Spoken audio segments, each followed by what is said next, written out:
Tonight on CTV3 News, tragic death of young volunteer firefighter sparks investigations over alleged medical negligence at the NRH. Road traffic accident in the center of Orange Walk claims life of young construction worker. Belize takes a bold step against child marriage. Landmark bill raises legal age to 18. And the tropical storm Sara forecasted to form in Caribbean, threatening Gulf Coast and Central America with heavy rainfall and flooding. These are some of the stories we have for you tonight in our newscast for Wednesday, November 13th, 2024.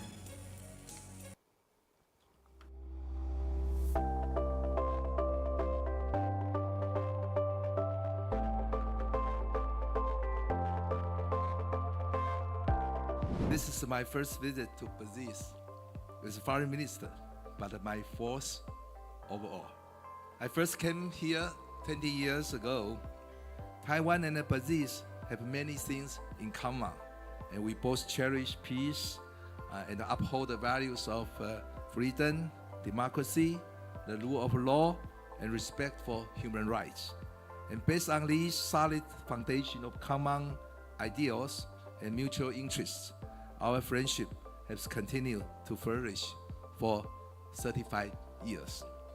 The government of Taiwan, in response to Prime Minister Belize's request during his visit to Taiwan in May, has agreed to provide financial support for the reconstruction of Beacon Bridge in Belize City. We understand that this is a pressing issue concerning the city's transportation safety. Taiwan has proven over those 35 years to be a very valuable partner and very consistent partner and ally and friend of Belize's development. So we're very happy to welcome Minister Lin and his delegation to Belize. Relationship between countries starts with personal friendships.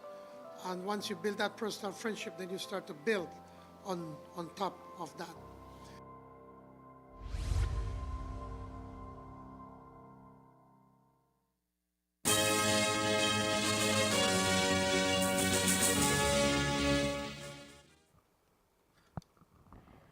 Good evening. With your news also simulcast on Fiesta FM 106.7. I am Joanna Rodriguez. A tragic road traffic accident on Tate Street, Orange Walk Town, claimed the life of a 23-year-old construction worker from the Blackwater Creek area of Trawl Farm Village in the Orange Walk district on Tuesday evening. The incident occurred around 8:37 p.m. and involved a Freightliner truck and a Leafan motorcycle. When officers responded to the scene, they discovered a white 2005 Freightliner Columbia truck bearing Carousel license plate with significant damage to its right headlamp and front bumper. The truck was found positioned with its front facing Lyle Street and its rear towards San Andres Street. Approximately 17 feet away from the truck lay a red 2022 Leafan Street bike, which had been stripped of its license plate and was extensively damaged in the accident. It was found on its left side facing Tate Street with its rear towards Otrobenke Road. Initial investigations revealed that the truck, driven by 50-year-old Orlando Zull of Iguana Street, Carousel Town, was traveling from Tate Street to Lyle Street. Zull activated his blinker to indicate a turn onto Munoz Lane when a male motorcycle rider, later identified as Juan Carlos Castellanos, collided into the truck's right side. The impact caused Castellanos and his motorcycle to be thrown onto Munoz Lane. Emergency services quickly transported Castellanos to the Northern Regional Hospital, but tragically he succumbed to his injuries shortly after arrival. All indications are that Castellanos was on his way to pick up his common-law wife from work when the accident occurred. Castellanos' body has been transferred to the morgue where it awaits a post-mortem examination as police continue their investigation into the circumstances surrounding the accident. This morning news spread like wildfire about the tragic death of a young volunteer firefighter from Orange Walk. The report suggested that the 24-year-old succumbed to complications arising from alleged medical negligence at the Northern Regional Hospital, NRH. It disclosed that the patient initially sought medical care at NRH after sustaining a broken leg.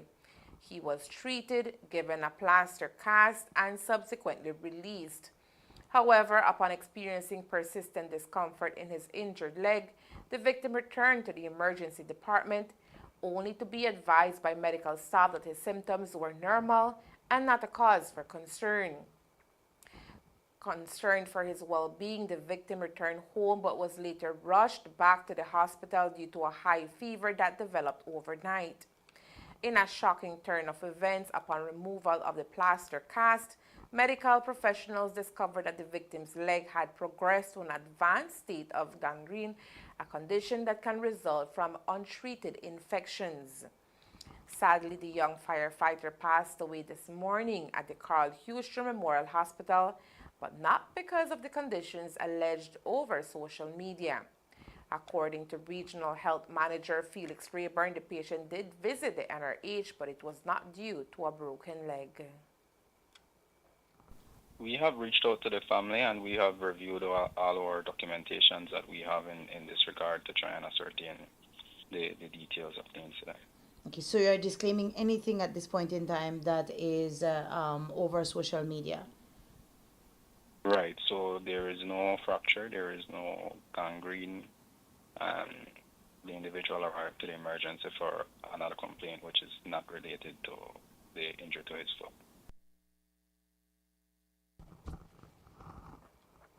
As authorities begin to investigate the circumstances surrounding the firefighter's death, the hospital has reached out to family members. Finally, sir, based on what you know, because I'm sure you've spoken to doctors and nurses at the NRH, are you satisfied that there is no case of neglect on the NRH's part in this particular case? Well, so far we have reviewed the management plan that was done, which was in line with the practice, and we continue to further investigate on how we can improve our service, because we try to make our service people-centered, so we accommodate our practices and policies to the people. Well, first, we would like to empathize to the family members, and we have done our review, and so far we know that much of what is stated on social media is not exactly accurate. First of all, I can say as much as the individual leg was not broken, and secondly, the individual did have a follow-up visit with the institution. However, on the night when he arrived to the emergency department, it was not due to the injury he had to his leg. And thirdly, there was no gangrene. Well, the age of the individual we're talking about is 24 years. And the individual, I can't really speak much as to his medical consult, as those information are patient privacy. But in regards to, I can say as much as he did visit the NRH to get treatment, and from there, in the night that we're talking about, the situation needed to be escalated to Carl Hirschner Memorial Hospital, and we did exactly so. The initial visit was on November 3rd. He was being managed on November 3rd up to yesterday night in an outpatient basis. So, the outpatient clinics. Then, upon returning to the facility last night, that's when the individual was referred to KHMH for further management. As authorities begin to investigate the circumstances surrounding the firefighter's death, the hospital has reached out to family members. The United Women's Group, the women's advocacy arm of the People's United Party, has expressed its support for Speaker of the House of Representatives, Valerie Woods, after she announced her breast cancer diagnosis. Woods made the announcement yesterday, just before the close of the House meeting. Members, before I put the question to adjourn, I feel obliged to inform members that my presiding over the meetings of this House for the remainder of the parliamentary session may be affected in the coming weeks due to my recent diagnosis of breast cancer. Now, while I fully intend to discharge my duties, I hope you can understand that I may have to be absent as I undergo treatment. So it goes. So, thank you for your understanding. And with that, I put the question. All those in favor, kindly say aye. Aye. Those against, kindly say no. I think the ayes have it. The UWG issued a statement expressing empathy for Woods and applauding her courage to speak publicly about her diagnosis. The UWG said, quote, Speaker Woods revealed this personal health challenge to her colleagues at the close of today's parliamentary session, delivering the heartfelt news on her birthday, a testament to her strength and resilience in the face of adversity, end of quote. The UWG also applauded her resolve to continue her work despite the diagnosis and called on all Belizeans to join in on raising awareness about breast cancer. It is of note that Woods has been a long-standing member of the UWG and also known supporter of the Belize Cancer Society. She made the announcement on her birthday. The Atlantic hurricane season's 18th named storm, Tropical Storm Sarah, is projected to form in the Western Caribbean and potentially move towards the Gulf of Mexico by next week. The storm is expected to develop from a low-pressure system situated between Jamaica, Honduras, and Nicaragua, officially classified as Potential Tropical Cyclone 19 by the National Hurricane Center, NHC.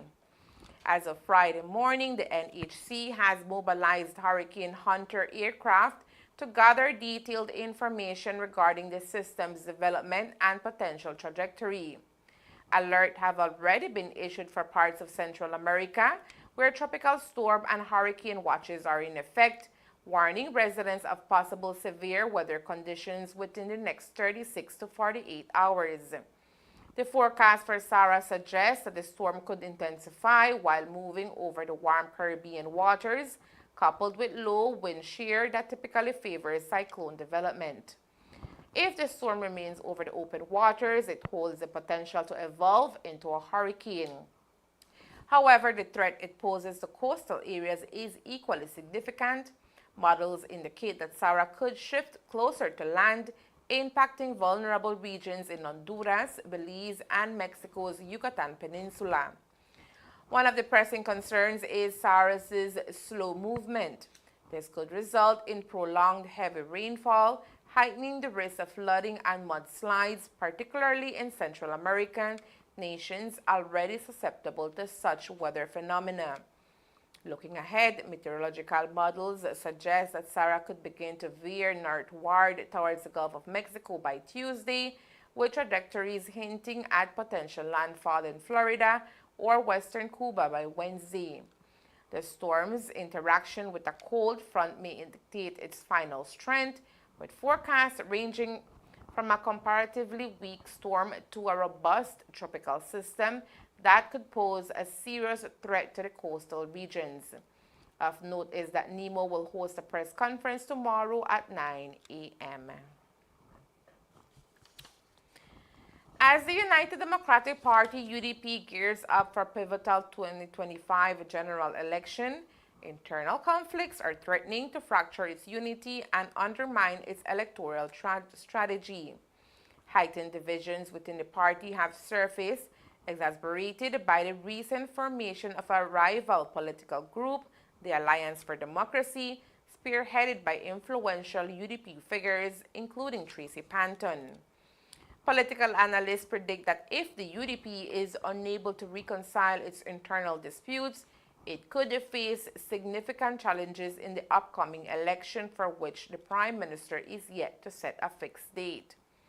With widespread political activity expected to ramp up in the coming months, Belizeans will be watching closely to see how the UDP responds to these internal challenges and whether it can effectively unify its base to mount a successful campaign in 2025.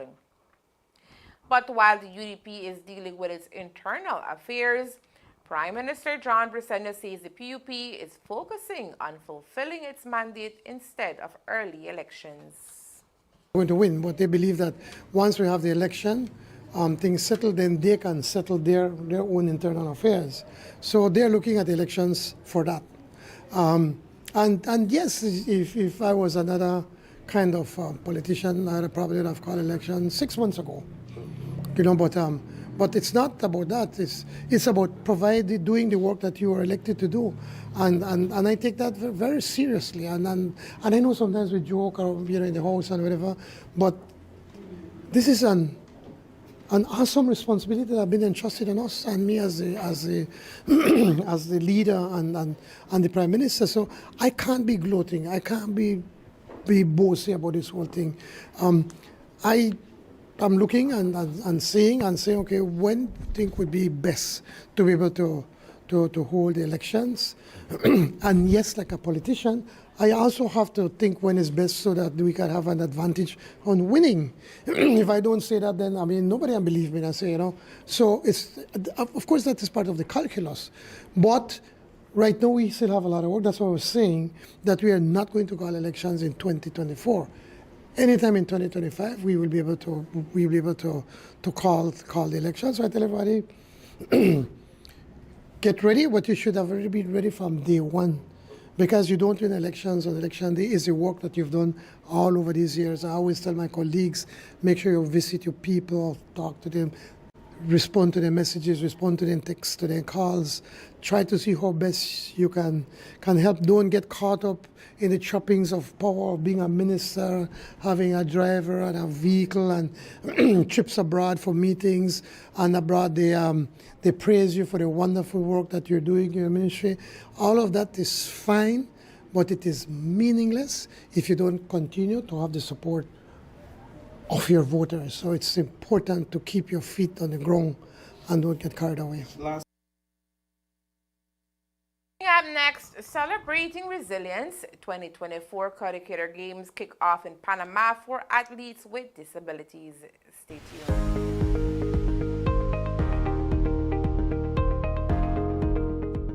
Project, it's a vanilla training for the west and the southern part of the country, which is being funded by the Taiwan mission in Belize. Our focus is to diversify, to find ways to diversify the economic base of Belize. And we had identified that there may be some competitive advantage in the vanilla sector. While Belize doesn't have much production right now, there seems to be an interest in the international market for Belize gourmet vanilla bean. And we identified for the south, which is Bella Vista, to implement it because we found out, first of all, that there's they have a quite good history in implementing projects. We're training 30 women, okay, and girls. A partnership with the school, with the high school, where they're bringing in at least a little less than half of the persons that will be trained are young girls, youth. Vanilla is native to Toledo District. It is easy to grow. It can be grown in the backyard. It requires no special skill. You don't have to go far off to a plantation to do it. So it really lends itself to rural what we call home gardens. And is a way to generate income for households. The demand towards women is so high. The expectations are high and the rewards are always low, especially to the members. Those who will be taking this course, take advantage of it, work hard. In 2022, when that email came to me, at no point I ever think that we will have this opening of this training in Bay of Saturday in my village. When I took that initiative, I did it right away. You know why? Because I did it for the betterment and the progress and the development of our beautiful country, Belize.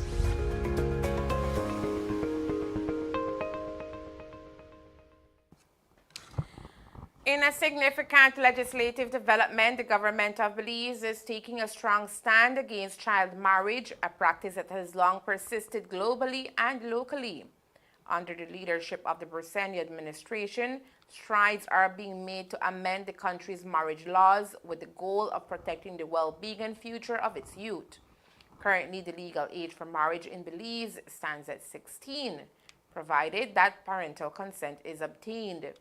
This loophole has exposed young girls and boys to detrimental impacts on their education, health, and safety.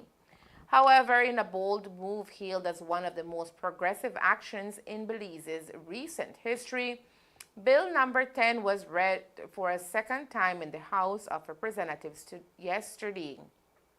The bill seeks to amend the Marriage Act, Chapter 174 of the Laws of Belize, Revised Edition 2020, raising the legal marriage age to 18 and removing the ability for anyone to permit or consent to the marriage of individuals below that age. The proposed changes have sparked considerable support among parliamentarians, indicating a growing community to ending child marriage in the country. Madam Speaker, first and foremost, I wish this afternoon to acknowledge our youth parliamentarians outside. We may not be able to hear them, but I am asking them to please give themselves a round of applause. Madam Speaker, last year it was unprecedented, but something happened very good in this country when our young people were able to meet in the youth parliament in November, so it's about a year ago, and to propose and to pass their own marriage amendment bill. I would like to mention that the opposition side were even proposing that the age of marriage be raised to 21. There was broad consensus across the parliamentary floor last year on the urgent need to amend our Marriage Act to increase the age to 18 across the board with no exceptions. And I believe that the well-being, protection, education of all our young people, in line with our national gender policy and the Sustainable Development Goals and Plan Belize, it is good for us to do this afternoon. Again, I mentioned that of special note is the support of various church leaders for this needed change and the collective resolve and strong approval displayed by the National Youth Parliament. As we deliberate on this issue, let us be reminded of the urgency behind this reform. The data speaks volumes. According to the Hemispheric Report on Child, Early and Forced Marriage and Unions 2021, concerning the prevalence of child marriage and early unions, 33% of women aged 20 to 24 were married or in a union before 18 years. This ranks the country fourth in the LAC region and first in the Caribbean sub-region. The 2015 Multiple Indicator Cluster Survey, 1 in 5 girls aged 15 to 19 in Belize is married or in a union. Madam Speaker, these are not just numbers. They represent real lives, girls with dreams cut short when forced into adult responsibilities far too early. We know that child marriage denies young girls their rights to education, exposes them to health risks, and traps them in cycles of poverty. Members of the opposition also voiced support for the bill. And I think that November 12th of this year is a step in the right direction. We will now hopefully see more and more of our young women and young men seek the things that are important to them in their own adult development. It goes without saying then, Madam Speaker, that we on this side support the Marriage Amendment Bill, and we look forward to the impact it will have in our Belizean society. Thank you. It is ripe. I think everybody understands that we must go in this direction. And so, Madam Speaker, I am elated this afternoon to join my voice to that of the member from Belize Rural Central and the entire government side, and my leader, who has made it very clear, the member for Albert, who has made it very clear that those of us who are on this side of the House clearly support this, this change to the Marriage Act, and we give it our full support. And whenever it is that the legislation, especially if it comes from our young people, is progressive and is helping in terms of our families and children, you can always count on us. Thank you, Madam Speaker. As discussions continue and the bill advances, stakeholders are hopeful that this legislative reform will not only amend the laws but also foster a cultural shift that will safeguard youth from the detrimental effects of early marriage. The 29th United Nations Climate Change Conference, commonly known as COP29, is currently underway in Baku, Azerbaijan, running from November 11 to the 22nd. As delegates from around the globe convene to address pressing climate issues, Belize's technical team is already on the ground engaged in pivotal discussions aimed at raising a significant $100 billion for climate relief efforts. As the conference progresses, Belize's Minister of Sustainable Development, Honorable Orlando Habet, is preparing to travel to Baku to join the negotiations. Speaking with the media ahead of his departure this Friday, Minister Habet expressed the urgency of the situation, particularly for smaller nations vulnerable to the devastating effects of climate change. I think that in previous COPs what we have done was that our technical team goes ahead of us. They start going into the negotiating rooms, and so when we arrive 10 to 12 days before it ends, then we are briefed on what they have been negotiating, and we start doing some of the side events, participating in our arranged bilateral meetings, and then start going into the negotiating rooms on the last week. In this case right now, I have not been able to go. I had to stay for this House meeting, and so I'll be leaving on Friday.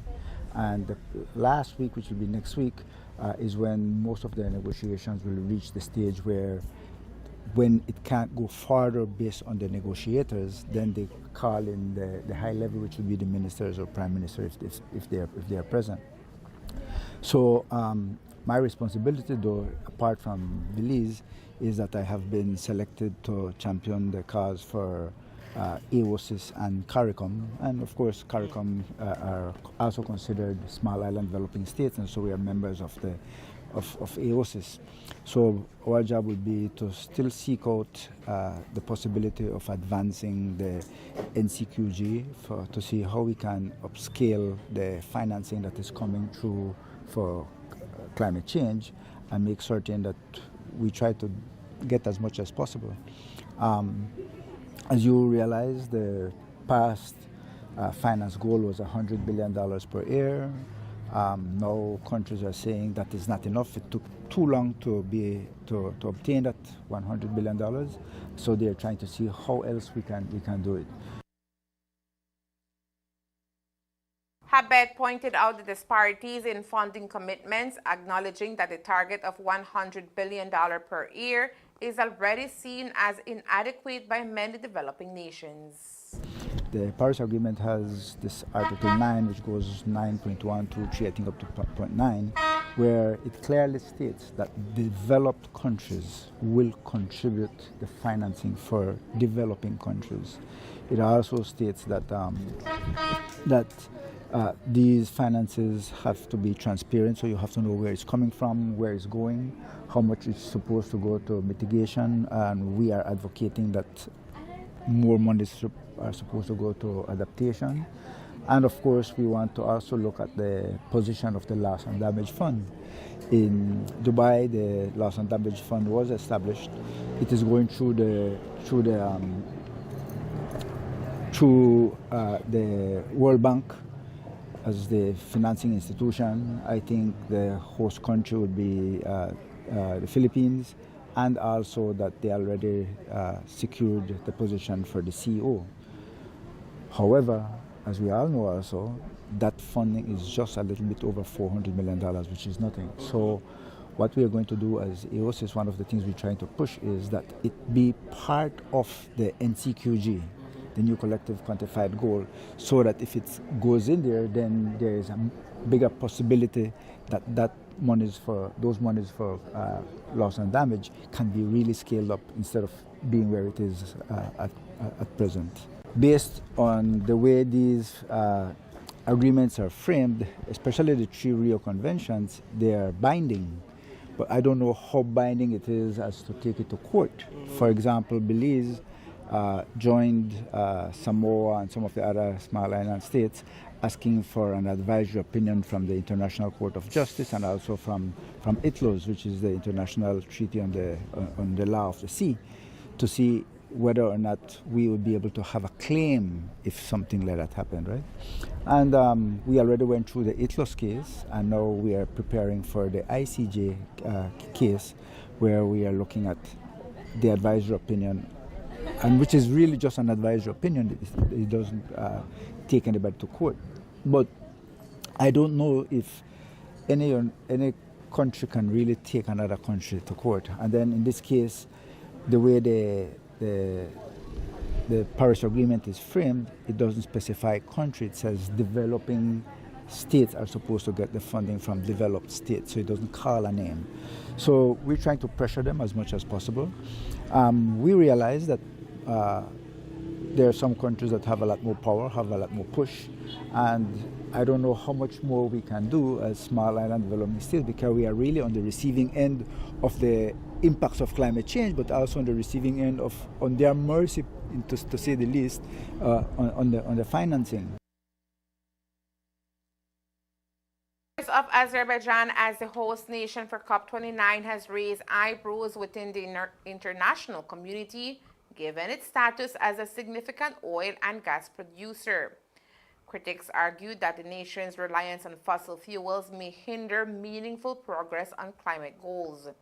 Nonetheless, Habet maintains that engaging with all stakeholders is essential for bringing about constructive outcomes in the climate negotiations. And as the world monitors the outcome of COP29, the recent victory of President-elect Donald Trump in the U.S. presidential elections has sent shockwaves across the globe, raising concerns over the future of climate policy and the potential consequences for environmental safety. With plans to dismantle key initiatives aimed at combating climate change, Trump's emergence as a leader has heightened fears that the United States may revert to a more environmentally negligent stance. The decision comes at a precarious time. Many experts warn that reverting to a climate-denying agenda could exacerbate these disasters and undermine global efforts to mitigate the impacts of climate change. Trump, a well-known skeptic of climate science, seems poised to follow through on his campaign promises by targeting several key policies established during previous administrations. As world leaders and environmental activists prepare for the impending shift, the effects of this withdrawal from climate commitment could have far-reaching implications for global ecosystems and international relations. In a press briefing, Honorable Orlando Habet, the Minister of Sustainable Development, addressed the growing anxiety over the U.S. political shift. When asked about the potential global impact of Trump's policies, Habet chose his words cautiously, emphasizing the importance of diplomatic engagement in tackling climate issues. It will be difficult to say, and I don't know if I am the one that has the authority to say. Maybe just from my interpretation and from what I'm listening to and reading and listening on the news is that we have seen that some of the people who are being named to the new administration are people who are not friendly to the cause for supporting the issues of climate change. Some of them don't believe in it, as a matter of fact. We know we have Project 2025 that speaks about possibility of moving out of the Paris Agreement, maybe ending some of the legislation that was passed by the previous US administration, maybe some impact on support, like for example through USAID to countries like ours. But we really don't know.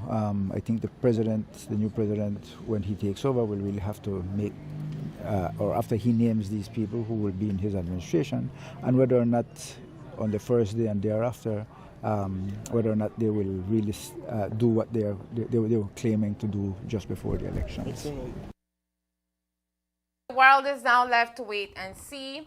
Will the United States embrace its role as a leader in the fight against climate change, or take a step backward into denial? The clock is ticking and the stakes have never been higher. The excitement is palpable in Panama as the 2024 Cator Games for children with disabilities officially kicked off today at the Arena Roberto Duran.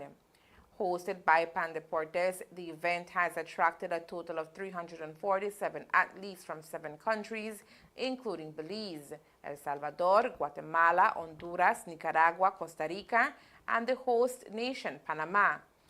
The inauguration ceremony was attended by athletes, coaches, and dignitaries, all eager to witness the spirit of sportsmanship and determination that characterizes the event. Among the competing delegations, Belize has brought 9 young athletes, all of whom are looking to showcase their talents and bring home gold medals. The excitement is very, very, what I can say, it's marvelous. I am excited myself. It's my first time in Panama, and well, it's something very beautiful when it comes to dealing with children with special needs. And they're excited. They have us very, very, very sharp. We were here from Monday, and the 2 days now they have been so anxious to start and showcase what they have brought and how they are going to represent their country. They're good kids. They are excited. We are all excited, and well, the games will help us to motivate these children to promote inclusivity, especially with children with special needs. And also it will help with mental and emotional resilience. So it's going to be a good one. It's going to be a good one. And where we're looking forward to take home the gold medals, no? So we're looking forward to that. And the athletes we brought, they are very good athletes. So more than likely, we're going home back with the gold medals. Yes, it has been a lot of planning, a lot of input, a lot of finances to finance this trip now to represent our country. The delegation was it was chosen by the board of Special Olympics, children who have participated and children with these disabilities. The games will be held at the Estadio Romel Fernandez Gutierrez, where athletes will compete across various disciplines. Belize will be participating in the athletics. That is the form of the track and field, which we have the long jump, the running races, the shot put. This is what the children will be participating in. The games is starting tomorrow. Today's the inauguration, and we run all up into Saturday afternoon.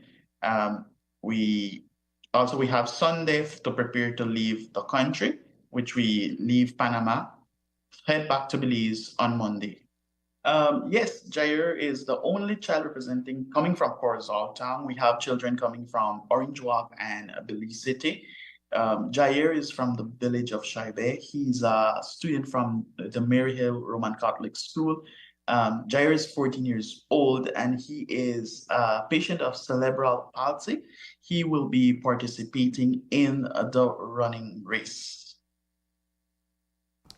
In addition to coaching, Dylan Casanova is pursuing certification as a Boca coach, which will allow him to offer training to children in Belize, enhancing their opportunities for future competitions. Yes, Elmer, it was a 1 month course we did online for 3 times a week. We do Mondays, Wednesdays, and Fridays. Long hours after working, we had to get on the computer and do our training now. I'll be certified as a BOSHA coach. BOSHA is a special game for children with cerebral palsy, CP. It is quite an easy game. It entails using 3 balls of leathers, and then you have one specific ball. We have the red, white, and blue ball. We throw it in an area, on a section, and the ball that reaches near to a specific ball that is already on the pit, on the court, then that's the winner per se, no?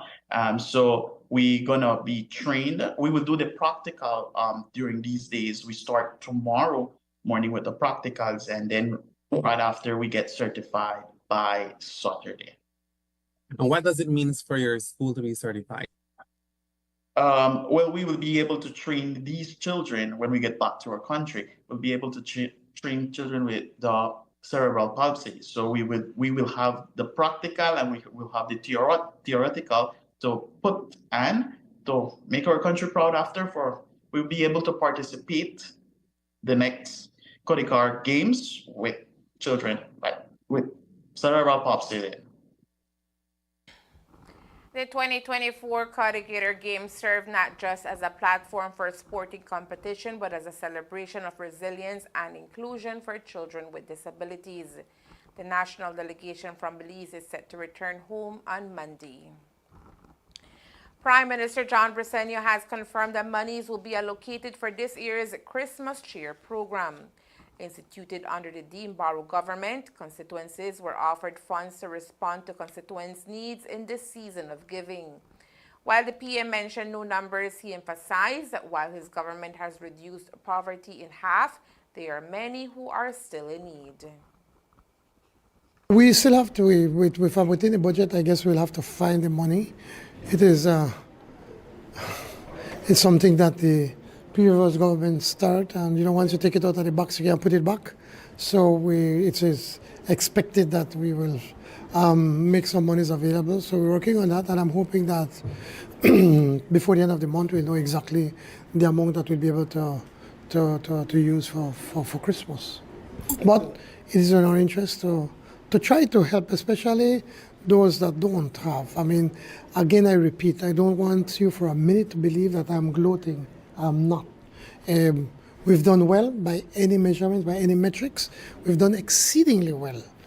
When you look at the amount of people that are employed, salaries have gone up. Poverty has been reduced substantially. There's a renewed interest in Belize. Belizeans generally, on a whole, feel confident about the direction that the government or the country is going. So we have everything to be able to continue this path, but yet there's still a lot of people that are having it hard.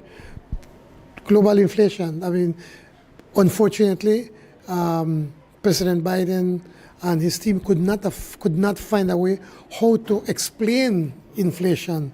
And the opposition, of course, they say, "Oh, we have an answer," but the truth of the matter that it's globally, it's all over, and that they did not increase prices on the goods that are being imported.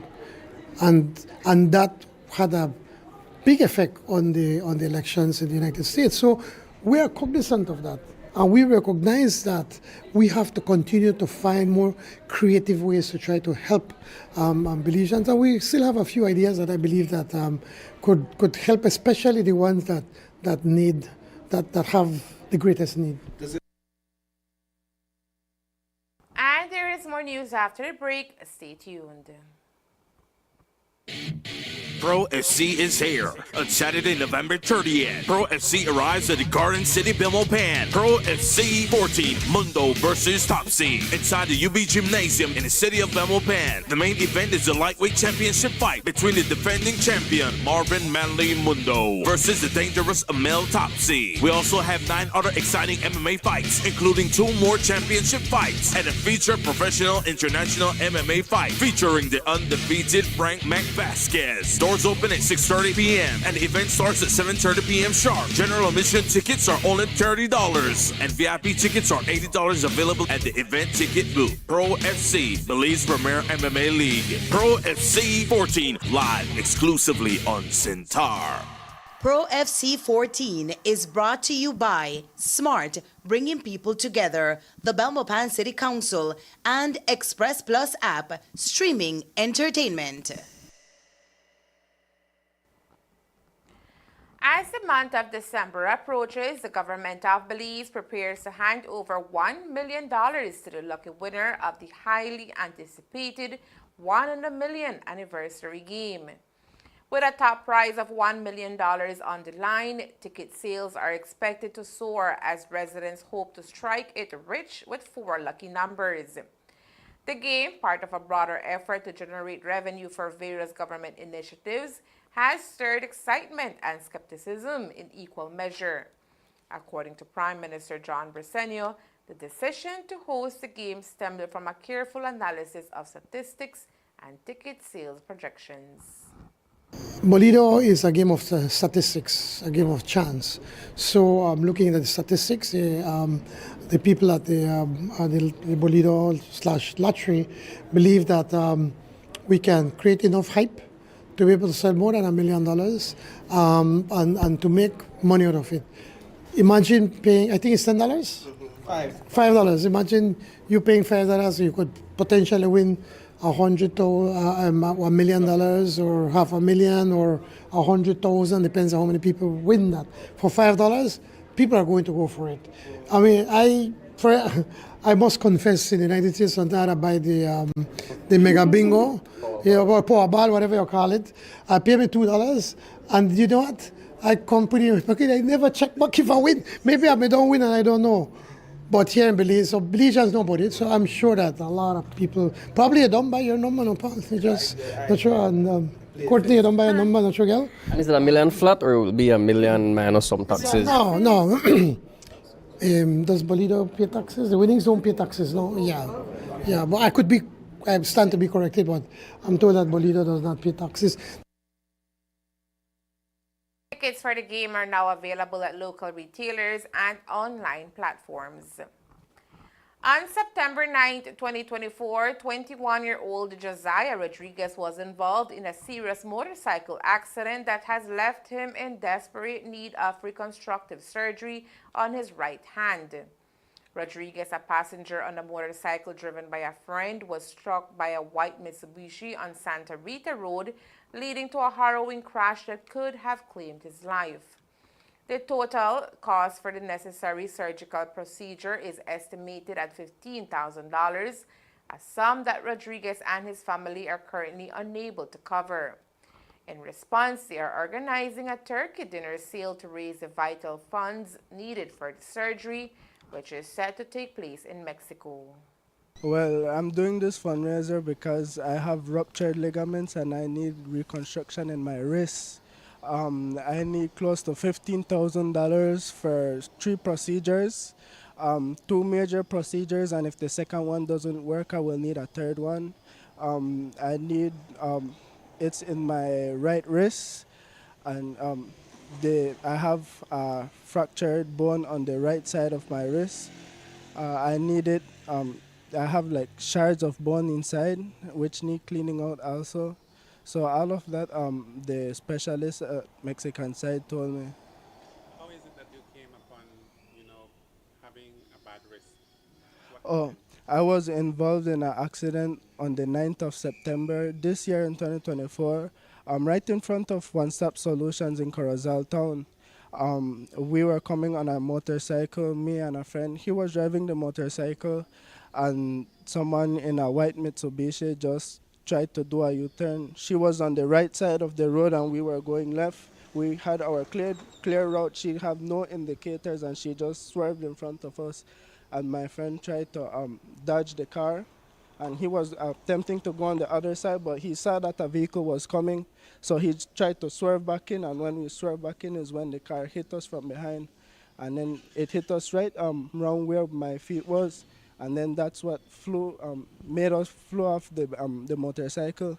And then they had a palm tree right there, and that was actually what stopped me from continue flying across the street where another vehicle was coming. The person, you know who it is? No, we do not know who it is at the moment. All we know it is a female, and she was driving a white Mitsubishi. I know police report. No, I went couple of times, but we were back and forth, and my leg, I was very injured. I couldn't walk that well, and they had us coming in like 2 times a day for like 4 days, and we still couldn't get our report done. And then we went back, and then now they are asking us for more things, and they are telling us that insurance might not even be liable to pay me anything because I was not driving the motorcycle. If you would like to assist Josiah Rodriguez, he can be reached at 622-3637 for more information, how to help, or to place orders for the turkey dinner. And that's the news. We invite you to join us for another newscast on Thursday, November 14th, here on CTV3 News and Face FM 106.7. Remember that to read a text version of the news, you can visit our website at ctv3belizenews.com. You can also log on to our Facebook page for current stories at facebook.com/CTV3BelizeNews or our YouTube channel at CTV3 News BZ. From all of us here at CTV3 News, thank you for watching and listening. Good night.